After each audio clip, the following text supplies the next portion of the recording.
Now, another question for you guys. How many of you have been on multiple rounds of antibiotics for the same type of infection, and those antibiotics weren't very successful at helping you get over it? It's another very common scenario is the doctor will just keep throwing antibiotics at what he thinks might be an infection when in fact it's not an infection. And we see this a lot with gluten sensitivity, which is why I want to point it out, is that some of the symptoms associated with gluten sensitivity can mimic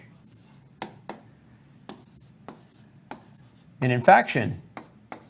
Okay, so more of your chronic low-grade infection than your acute high fever infection. But I've actually seen patients in my practice where I actually had a little girl one time. She was coming in, she kept spiking. Her fevers kept actually spiking, 103, 104 fevers. And her doctors kept putting her on antibiotic after antibiotic after antibiotic until she couldn't keep taking the antibiotics because her symptoms were getting more progressively worse and the antibiotics were creating side effects.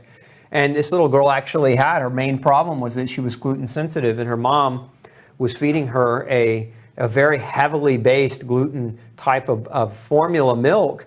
And so she was basically being poisoned without even knowing it every single day. And when we got rid of that formula, that gluten-containing formula, this mimicking of infection completely went away, and there was no need for any more antibiotics. So gluten can mimic an infection. I just want to be very clear, and this can be true in children. Remember, the signs, especially with celiac disease, one of the signs of celiac disease is projectile or repetitive vomiting, which oftentimes, again, can be misconstrued as an infection. So you got to keep that in mind, that gluten can also mimic infection. Now, let's talk a little bit about the impact of antibiotics on the gut. I've got a diagram here. We'll pull it up and show you.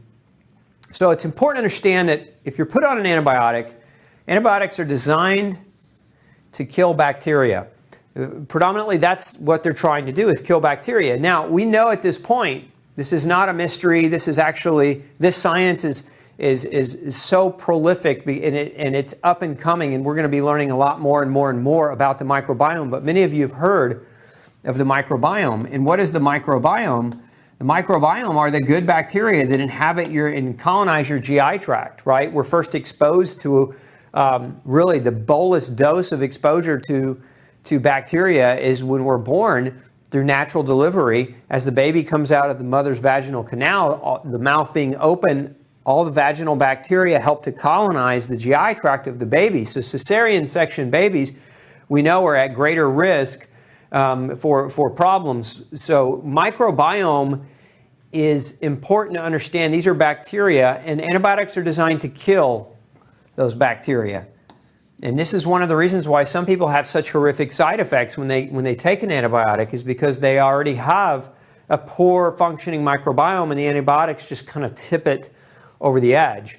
Now remember, antibiotics, if you need them to save your life from an infection, I want to emphasize that again, take them. Follow the order of your doctor. But understand, if you're just taking them just because, know that antibiotics can kill not just the bad guys, they can kill the good bacteria that are needed for optimal gut performance. Remember, antibiotics cannot distinguish between good and bad bacteria, and this can lead to, right, a dysbiosis. Dysbiosis, an abnormal balance of bacteria in your GI tract, or an abnormal tilting of fungal overgrowth. As I mentioned earlier, those of you who've heard of Candida. Candida is a type of mold or fungus.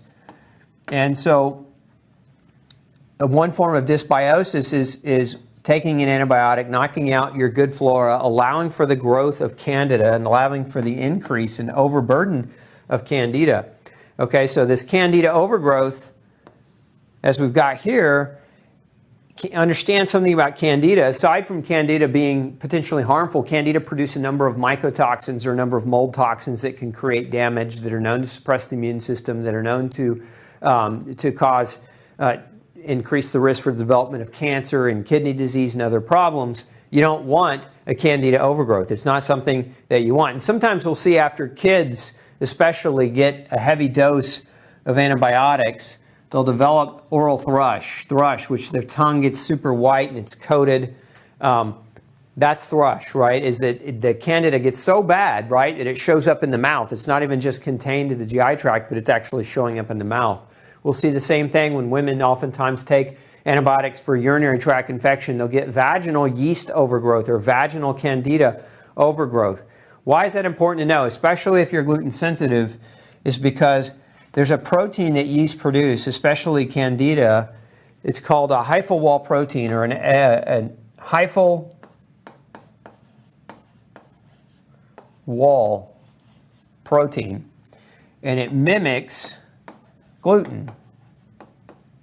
And so let's say your diet is perfect. Let's say you're doing super well on your gluten-free diet. You go in, you get an antibiotic. It wasn't really necessary, but you took it just in case, right? It led to a Candida overgrowth.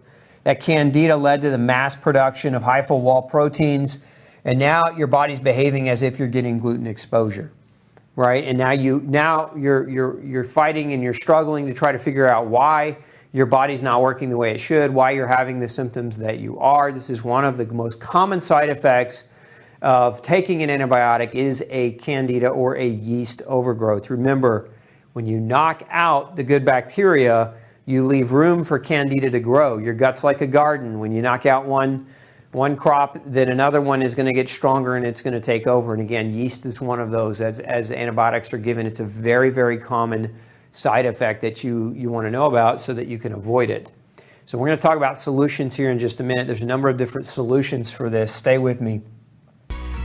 Hey, don't forget to check out the rest of the series right here. Make sure you hit subscribe below. And as always, thanks for tuning in.